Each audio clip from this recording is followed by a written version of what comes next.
What's going on, guys? Welcome back to the channel. Tonight we have my truck in here and I'm going to show you how to install factory front wheel well liners on your Super Duty so that you can prevent all of this from getting into those fiber wheel well liners, and just a little added protection for those of you that are in the snow belt. Come with me, guys, and let's get these hooked up.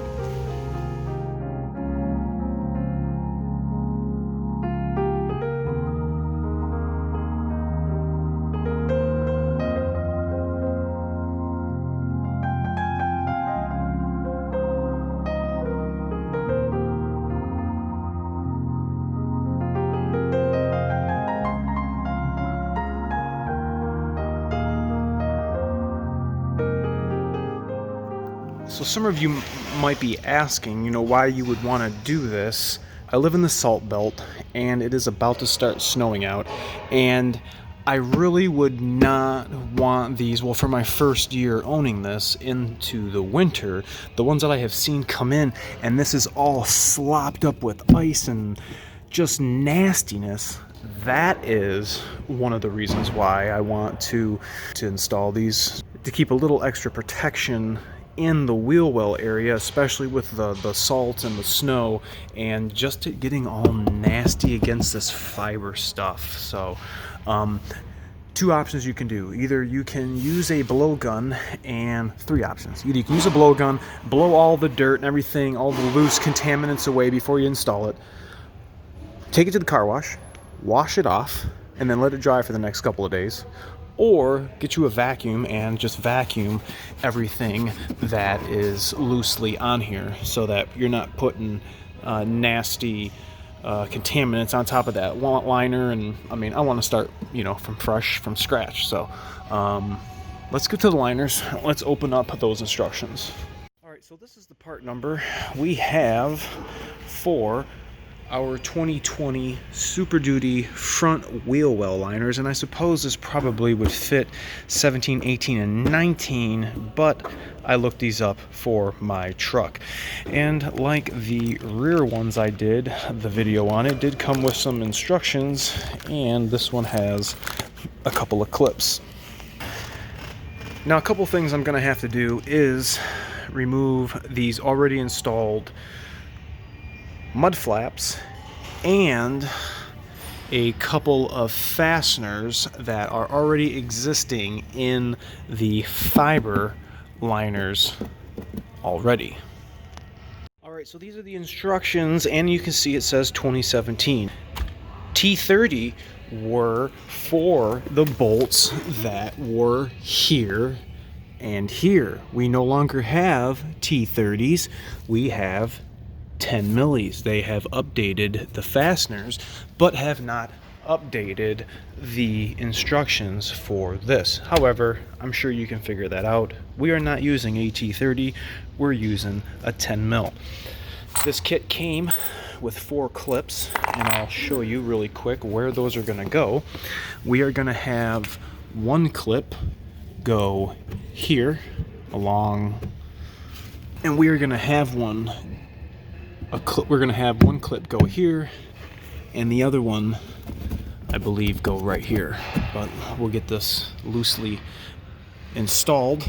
We'll remove this 10 mil, and we're going to loosen all of these 5.5s all the way around. Just loosening them, not taking them all the way out. So when you guys get the wheel liners, you're going to notice right by the sticker, it tells you what side, and you're just going to loosely install this down around. I don't know, I think I'm gonna have to remove that mud flap. I don't think I'm gonna be able to sneak it down around in there.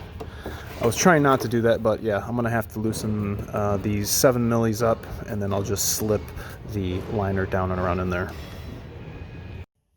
I had loosened, I did not take this off, I literally slipped this behind here. You saw that little channel that it goes right around those bolts, and you can see where that has to sit around each fender liner screw.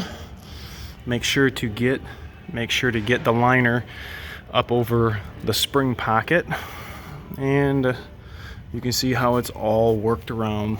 And then when you're done, your 10 milli bolt right here should line right up.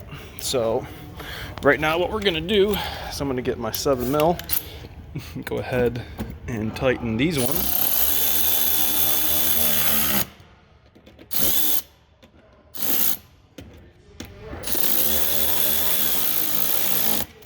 I'm gonna switch over to the 10 mil right here and put this guy to its final tightening.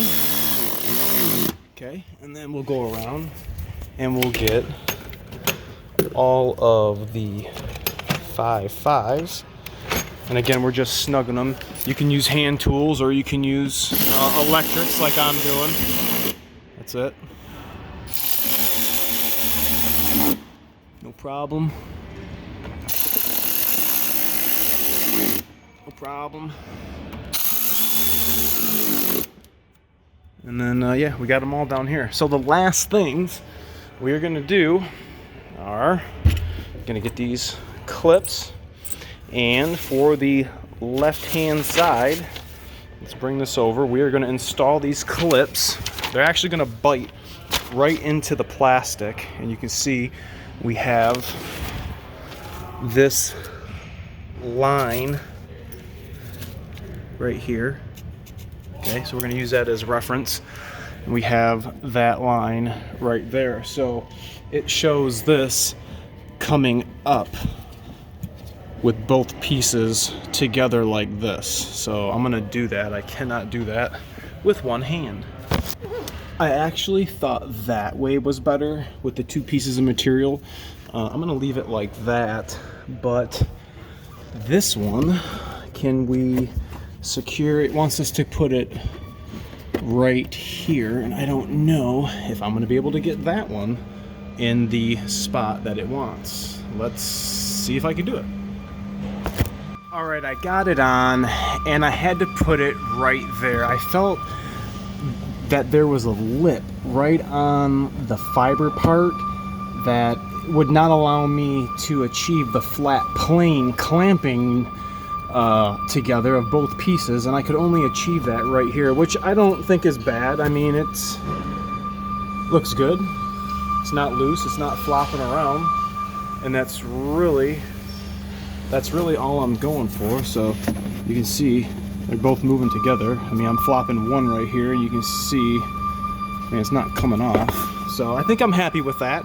I'm gonna repeat this for the other side and show you guys afterwards what both sides look like with these poly lines and no reverse beeping in the background. All right, we got them all installed. I found after doing the passenger side, it was easier to shove the wheel well liners up above the spring pocket first and then go around and push everything in. And here's the passenger side. Same thing, just all the way around and fasten. Tell me what you guys think about this in the comment section below. If anybody has installed front wheel well liners on their Super Duty after the fact to prevent nastiness from getting up in there.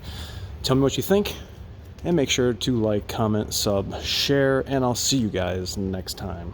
Thanks so much for watching. See ya.